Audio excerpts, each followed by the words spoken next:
Russia, and how much time do these two sides have to get something done? Well, I hope it's directed to Russia. I think it is directed to Russia. I can tell you, President Zelensky, the Ukrainian people, I know them well. I've lived there as an FBI agent. I was assigned there as a working Russian counterintelligence. They want peace. They're a peaceful nation. They're democratically elected officials, including President Zelensky. They want peace. They did not ask for this invasion. They did not provoke this invasion. They were invaded by Vladimir Putin, who had been telegraphing this punch for years.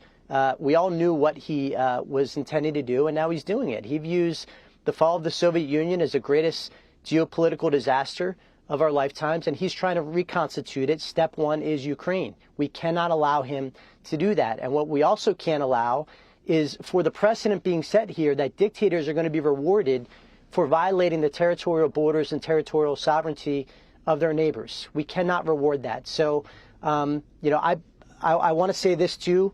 I think Secretary Rubio is doing a great job. He's a smart man. He understands Putin. He understands the dynamic of the Russia-Ukraine conflict and the history there.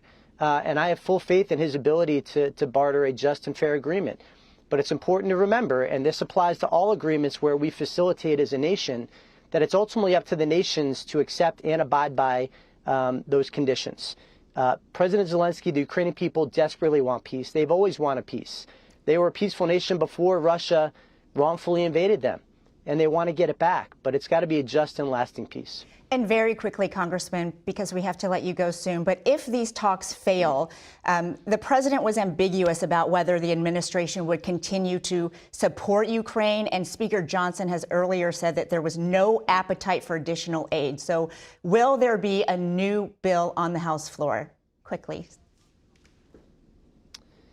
Yeah, I don't want to get ahead of the administration or the speaker, but I will just leave it at this. I will do everything in my power to make sure that Ukraine wins this fight and that Russia loses and that we have a peaceful settlement.